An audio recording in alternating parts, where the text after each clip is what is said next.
Is mis ógi ó céalachar is as an raing I gánta fortláige dom ó chuchas a chaim múnensa I limnach ó hátar beidir 2007 na 2008 agus ha múnensa I ngméid choláiste limní ó 2012 agus sprálam an scoil an Éireann go húntaach agus ha cadrah idir an Éireann agus na daltaí náfuil feice gom in éon scoil eile ná riire. Chomáile sin is tagas góir mé I gláiste bhuair an smáil agus bí me plé le lucht na céir bliana an san in san beag agus sheoladh. Is mise an Dr. Katrina Bernach ón sheoladh na déise agus ha mé sotrach nóna I gláisiúir gan smáil le ógi ó céalachar ón raims na déise. So ha áhasarm a bheith an sa gáilúdar ógi agus sin caint faoin saothar nua a ha fáilte ag ógi a ha ag obair mar bhúntóir in my last limni ó 2012 fáilte rót ógi go dtí limnach. Gormágad Katrina. Ha mé limnach le tamil inis. Agus mé héin mar an ggéana. Ná dír caiid féin leabhar úntaach sa ha dír take amach ar marige Árasán. Aberling mar jouler ógi cad a thugart tart féin saothar seo ag an bainte sa da hé.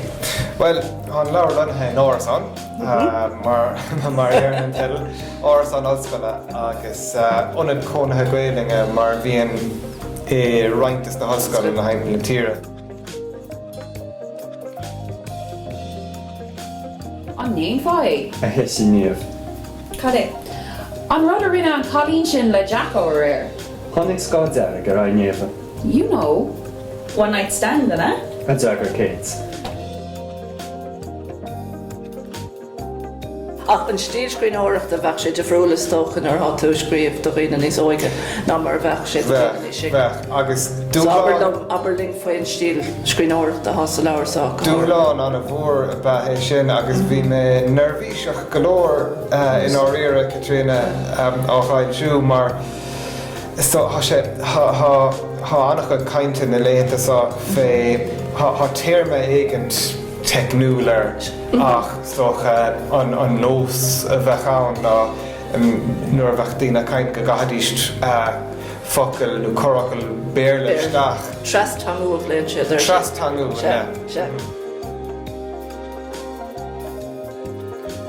Hey lad, cad is a dóir le níomhra? Déach dara go hórasach. Mis sníomh. Leag deapú an cart an bainne ar gonta. Thosan sé na baisab sa lúpa. Rúg sé na bhún agus thóg sé snaptíomh le crochar na meán hóiseachta. Yeah, bhí sibh an-cósaí ar fada an tullag. Gan trácht ar an DMC a bhí ar sheoladh in Sin City. Fada sa bhí mé san ollscoil, bhí an smaoine bh agam a gcónaí gur bhalam uaiscéal nó scéal nó drama nó rud éigean de scríomh a bhí bunathe ar saol na hollscoile agus an chreach ar fad a bhí na tarlú agus sin a há an Árasán an tuaiscéal nua a há fáiltethe díreach an bhí seo agus bhí mar le sheoladh le bheith going ach de bhar cuasaí sláinte agus sábháilteachta ní bhaimíiste sin a dhéana ach le cúna dé be mí rábalta dhéana sa todhchaí san iarach beidir.